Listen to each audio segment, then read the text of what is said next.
नमस्कार, टेकपाना टेक अपडेटमा स्वागत छ। म उस्मा। केही सामाजिक सञ्जालले सूचीकरणको लागि सञ्चार मन्त्रालयमा निवेदन दिएका छन्। केही कम्पनीले भने चासो देखाएर सोधीखोजी गरेका छन्। सामाजिक सञ्जालको प्रयोगलाई व्यवस्थित गर्ने निर्देशिका अन्तर्गत सूचीकरण नभएको भन्दै सरकारले बिहीबारदेखि 26वटा सामाजिक सञ्जालमाथि प्रतिबन्ध लगाएको छ।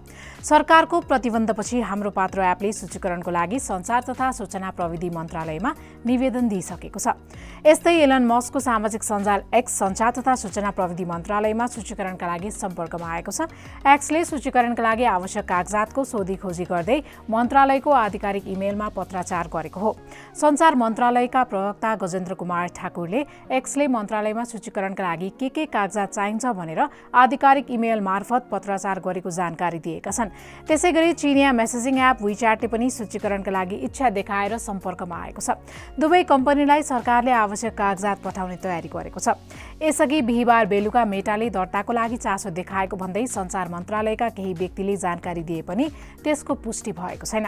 बिहीबार सञ्चार मन्त्री पृथ्वी सुब्बा गुरुङको अध्यक्षतामा बसेको बैठकले सूचीकरण नभएका 26वटा सामाजिक सञ्जाल बन्द गर्ने निर्णय गरेपछि फेसबुक, एक्स, इन्स्टाग्राम, युट्युब सहितका 26वटा सामाजिक सञ्जाल चल्न छोडेका छन्। सरकारले बन्द गरेका कुनै पनि सामाजिक सञ्जालले सूचीकरणको प्रक्रिया पूरा गरेमा तुरुन्तै प्रतिबन्ध फुकुवा गर्ने जनाएको छ।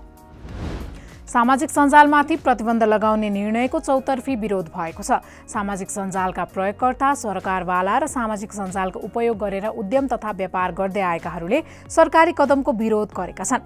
सत्ताधारी दल नेकपा एमाले र नेपाली काङ्ग्रेसका कतिपय नेताहरूले समेत सामाजिक सञ्जाल बन्द गराउने निर्णयको चर्को आलोचना गरेका छन्। पूर्व सञ्चार मन्त्री समेत रहेका नेकपा एमालेका नेता गोकुल बास्कोटाले सूचीकरण नभएका सामाजिक सञ्जाल बन्द गर्ने सरकारको निर्णयलाई उत्तर कोरियाको संज्ञा दिएका छन्। फेसबुकमा एक स्टेटस लेख्दै उनले विकृतिको अन्त्य गर्ने उपाय भनेको सूचनाबाट नै वञ्चित गर्ने नभएको उल्लेख गरेका छन्।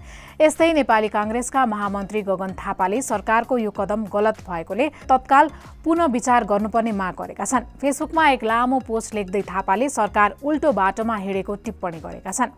उनले सर्वोच्च अदालतले सामाजिक सञ्जालमा प्रकाशन हुने आपत्तिजनक सामग्रीको नियमन र दुरुपयोग नियन्त्रणका लागि कानुनी प्रबन्ध गर्न भनेको भए पनि त्यसको अर्थ निर्देशिकाका भरमा सामाजिक सञ्जाल बन्द गर्नु नभएको समेत उल्लेख गरेका छन्।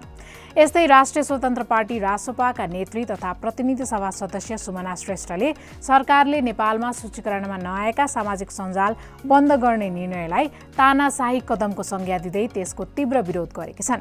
उता नेपाल पत्रकार महासंघले सामाजिक सञ्जालमाथिको प्रतिबन्ध हटाउन माग गरेको छ। महासंघले सञ्चार तथा सूचना प्रविधि मन्त्रालयको निर्णयले प्रेस तथा अभिव्यक्ति स्वतन्त्रतामा संकुचन ल्याउने देखिएको भन्दै निर्णय फिर्ता लिन माग गरेको हो।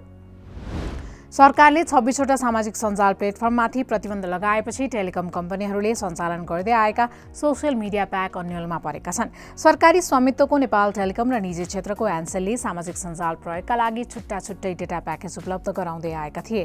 टेलिकमले पोस्टपेड र प्रिपेड दुवै ग्राहकका लागि अनलिमिटेड फेसबुक, युट्युब प्याक सञ्चालन गरिरहेको थियो भने एन्सेलले सधैँ अन प्याक मार्फत अनलिमिटेड युट्युब चलाउने सुविधा दिइरहेको थियो। तर सरकारले फेसबुक, युट्युब सहित 26वटा सामाजिक सञ्जालमा प्रतिबन्ध लगाएपछि ती प्याक खरिद गर्ने प्रयोगकर्ताको बाँकी ब्यालेन्स र सेवा सम्बन्धी स्थिति के हुने भन्ने विषयमा अन्यलता बढेको छ। यसबारे नेपाल टेलिकम र एन्सेल दुवैसँग सम्पर्क गर्ने प्रयास गर्दा प्रतिक्रिया प्राप्त हुन सकेको छैन। नेकपा एमालेका सांसद सुहाङ नेमाङले सवारी साधनमा इम्बोस्ड नम्बर प्लेट जडान गर्ने कार्य तत्काल स्थगन गर्न सरकारसँग माग गरेका छन्।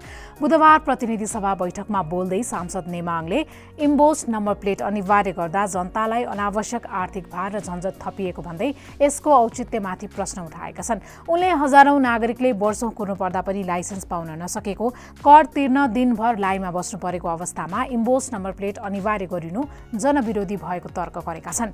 नेमाङले नम्बर प्लेट अंग्रेजीमै हुनुपर्ने प्रावधानमाथि पनि आपत्ति जनाउँदै आम जनताले भाषा र भावनासँग जोडेर यस विषयमा प्रश्न उठाइरहेको बताएका छन्। इम्बोस्ड नम्बर प्लेटको कार्यान्वयन तत्काल स्थगित गरी आवश्यक पूर्वाधार, प्रविधि र चेतना सुनिश्चित गरेपछि मात्र चरणबद्ध रूपमा अघि बढ्न सांसद सुहाङ नेमाङले सरकारलाई आग्रह गरेका छन्। नेपाल टेलिकमको अवरुद्ध CRBT सेवा पुनः सञ्चालनमा आएको छ। कम्पनीले एक सूचना जारी गर्दै यो सेवा पुनः स्थापना भएको जानकारी दिएको हो। सेवा अवरुद्ध हुनुको पछाडि प्राविधिक कारण रहेको बताउँदै कम्पनीले हाल उक्त समस्या समाधान भइसकेको उल्लेख गरेको छ। ग्राहकको माग र आवश्यकतालाई ध्यानमा राख्दै सेवाहरू अविच्छिन्न र गुणस्तरीय रूपमा प्रदान गर्न कम्पनी सदा प्रतिबद्ध रहेको टेलिकमको सूचनामा उल्लेख छ। सामाजिक सञ्जाल टिकटकमा हतियार प्रदर्शन गरेको आरोपमा काठमाडौँको ठमेल स्थित एक होटलबाट एक युवालाई प्रहरीले नियन्त्रणमा लिएको छ।